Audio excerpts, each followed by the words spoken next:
Alright. Call Allah Yahweh Shem Yahshai. Double honors to the apostles of great millstone of all Israel. And greetings and salutations to the Akim out there doing this work in sincerity and in truth. Shalom. This is a GMS Sin City Quickie. Shaquai here with a quick one about just basically about going over some of the things that this camp has been going through or has seen go through with a recent member that had been confirmed that fell out. This is Wisdom of Solomon, chapter 3.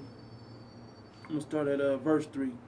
But the multiplying brood of the ungodly shall not thrive, nor take deep rooting from bastard slips, nor lay any fast foundation. Now, basically, just to kind of touch on that real quick, we had a brother in the camp, well, it's a regular dude, D. Santos. He was in the camp before, and now he had little bastard slips, little,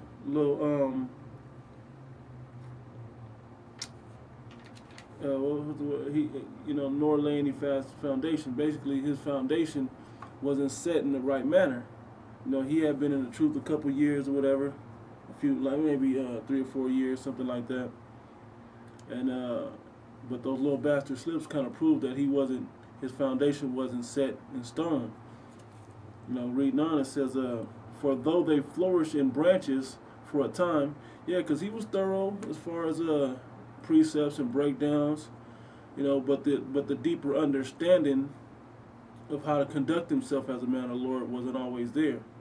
He'd have some world glorifying to do every once in a while, like an occasion. I think the brother brought it out at camp the other day, talking about how he desired to have some of the worldly things, and there's nothing wrong with desiring nice things, but when you're desiring them, you're bigging up basically bigging up niggas riding 24s and Escalade trucks and so on and so forth. That's not what we're here for, man. That's not what our job is to do. Our job is to come out and put this word out for Yahweh Shem Yahshai and be the best Israelite man that you could possibly be. And some different brothers have different offices to do different things for the nation, or not for the nation, but for Yahweh Shem Yahshai. But you have to do those things to the best of your ability. Not desire things that the niggas of the world desire. It says, for they flourish in branches for a time, yet standing not fast, they shall be shaken with the wind. And that wind is that tempest or affliction that when he came about, he got shook up. He went through some issues, with his BM and his son, and with eviction and all of those things that a lot of brothers may go through, losing jobs and so on and so forth. We all kind of go through those things, but as a man of the Lord, you never uproot yourself, or you never turn your back on Yahweh Shem Yahshai. That's when you actually turn to the Most High through Yahweh Shem Yahshai, through Yahweh to strengthen you and to deliver you from these infirmities and afflictions that we may go through. And it says, and through the force of winds they shall be rooted out. And that's what happened. He came across a job opportunity, or these afflictions got too much for him, and instead of fasting and praying and get with brothers to strengthen his spirit, he looked to the world. He went back, and what he told us was he talked to his mom, and he was gonna move back to Dago or whatever, and he was gonna still push the truth, but he was gonna go get a job out there in Dago. Well, the Most High didn't send you to Dago; He sent you from Dago to Vegas. And then down through the grapevine, we talked to the brother Alazar down there, and he was like, yeah, he was here for a minute. Then he said he had to come back, but he never contacted us about coming back. Through the course of time, we ran into one of his co-workers that he worked with out on the strip, and he was like, yeah, I just talked to him a few days ago. Like, we ain't talked to him in weeks. Then ran to another guy. He's like, yeah, he back here. Yeah, another guy he worked with on the strip. He's like, yeah, I know him. I know D. Yeah, I got his number right now. And we looked down. It had his old number, which was his Dago number, and it had his new Vegas number. Like, hey man, it's been months since we talked to you. What's up? Where you at? That was after the I'm on the Posh Where You At video we put out. You know, so that's kind of what happened to him. He got caught up in that forceful wind of affliction, and he got rooted out because his foundation wasn't set. It's important to have your foundation set, man. To have your mind set where nothing can move you off of this truth, man. You can't let these affections of the world, your family, your children. That's why it says that in Matthew 19, I believe it is, and 29, that you have to prefer the Most High above everything, in this way of life above everything. You can't go back and forth into the world like, well, I like this part of the world, the homies from the hood. Nah, man, ain't no more homies from the hood no more. Ain't no more of that.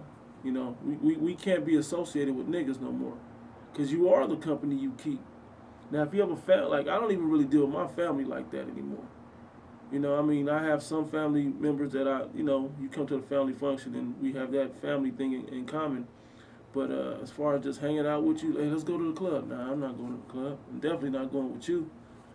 Let's go kick it. Nah, if you want to go play ball, we could do a little bit of that. That's a workout. But as far as just doing the worldly things that you do, nah, I'm not going to run with you with that. So moving on, it says, the imperfect branches shall be broken off. Yeah, he had flourished all in precepts, and he knew the name, and he knew curses and all the, breakdowns, but where they at? Where's the fruit of that? From the looks of it, looks like the Most High took all that from him.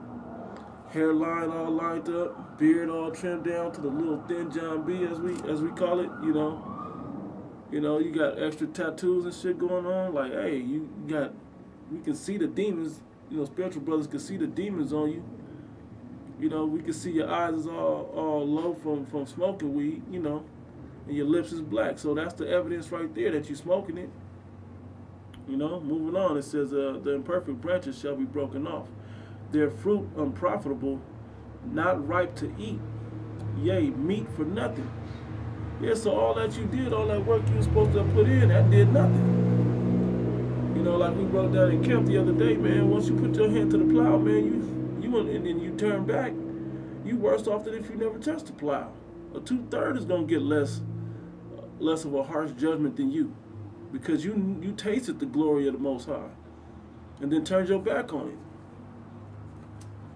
Yeah, so it says, I'm going to jump down to verse 11.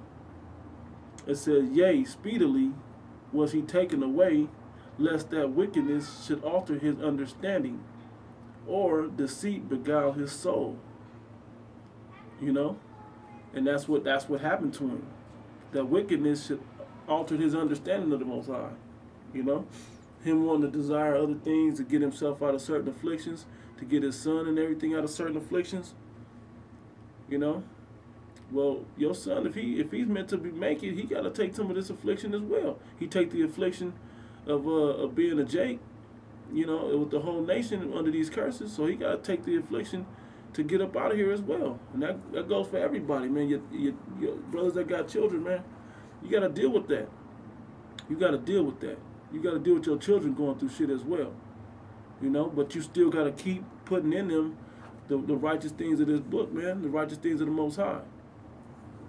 Because they have to walk that straight and narrow by themselves.